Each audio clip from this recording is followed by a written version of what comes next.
I ordered the Bambu Lab A1 Mini from Wol3D India on 21st and received it after a week. The delivery was fast and it was shipped by DTDC. There is no additional extra box, but it's wrapped in plastic, covered with this flat rope and labeled fragile as well as handled with care.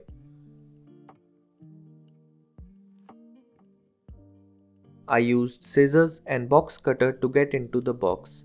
Inside, you will find that everything is neatly contained in a single plastic bag. It's very snugly packed, so it's a bit hard to remove, which is a good thing. In the end, I placed it on a chair to make it easier. The first thing I noticed is that the box has probably been opened. They have cut into the plastic and placed their own sticker on the printer, unless it's from Bambu Lab, which I highly doubt. I do not like this at all as a consumer. It's like buying a new phone or gadget from a retailer/reseller and they open the box and place their own sticker on it. So if anyone from Wol3D is watching, please don't do this. Just add a bunch of stickers on a sticker sheet inside the packaging or tape them in an extra envelope along with the bill. It's also a 3D type of sticker which is just hard to remove. Next, you can just remove the plastic bag and all of the components are neatly packed in their own boxes with foam in between the pieces. Most of the cardboard is for supporting the parts. Inside, you will find a small cardboard box with the accessories needed to set up the printer, including the screws, lubricant, Allen keys, oil, etc. There's also a micro SD card provided with the printer, but it's already in the SD card slot, so I saw it later. On a side note, this printer does have a camera. But just keep in mind, if you do turn on the time-lapse feature, purge tower is enabled by default, which helps in taking pictures with tool head out of the way. So if you turn it off, you might get problems sometimes. But for the most part, it should work fine as long as you keep the purge tower on. It records at 1 FPS if I remember correctly, and the video quality is not out of this world, but it's good enough to keep an eye on the print from the Bambu Handy mobile app or the desktop application, as well as using the video on social media. A unique feature that no other printer provides in this price range as far as I noticed. So I think it's an interesting point to share. After removing more foam and cardboard, you'll find a bunch of paperwork including a Bambu Lab sticker sheet with a lot of variations and a quick start guide, and here are all the steps you need to follow. Start by removing the 4 screws on this plastic bracket or the Z-axis limiter.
Next, cut the zip tie from the tool head and remove the foam.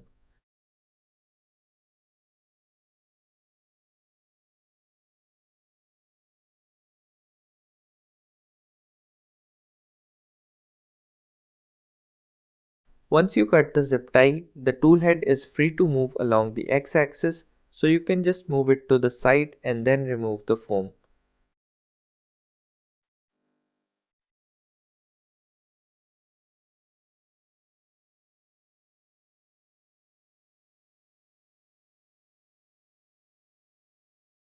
Next, tighten the 3 screws indicated by green below the heat bed carefully without overdoing it. They're a bit far, so you'll need the longer end of the Allen key to do it.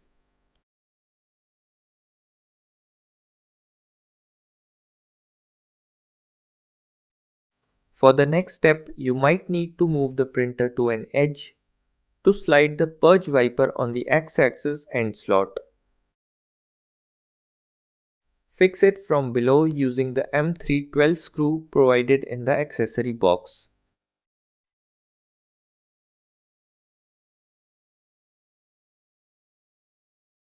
Next, install the spool holder base plate with the provided M38 screws.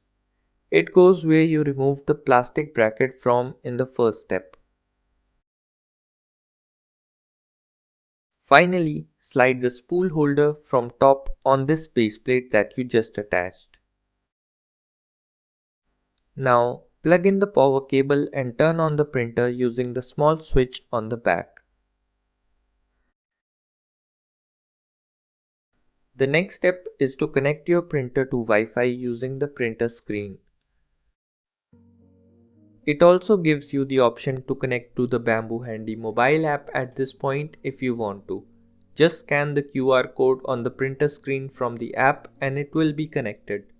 After this, the printer will do a full first calibration for motor noise, vibration, bed leveling, Z offset, which takes roughly 17 minutes.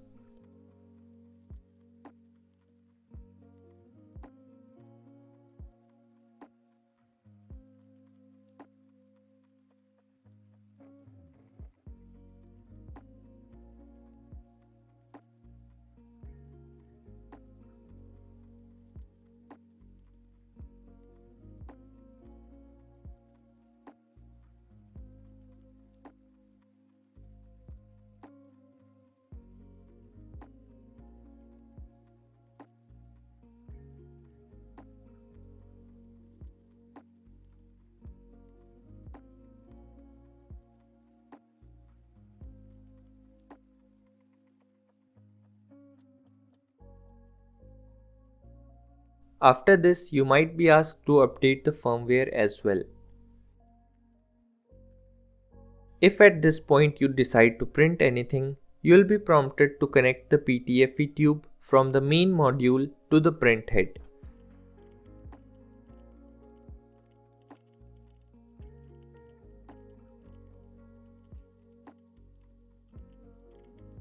After this, you can feed the filament through this tube and push it into the tool head when prompted. A quick tip. You can pick any of the 4 slots for the tube, but after a little testing, the bottom right slot is the easiest to use. I was using the bottom left slot and sometimes the filament gets stuck at the bottom of the slot. So you might need to pull and push a few times before it's auto pulled by the extruder mechanism.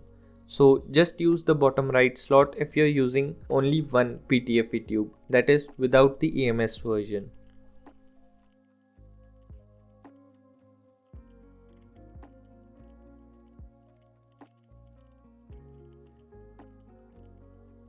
Finally, the printer is ready to use. I picked the benchy model from the included SD card for the first print before adding the PTFE tube and filament, so I had to do these steps after starting the print, but you can just do these before starting it. The benchy model took roughly 15 minutes and you can watch my impressions video for a better look on it along with some other prints. Let me know if you have any questions or suggestions to print and I'll see you in the next one.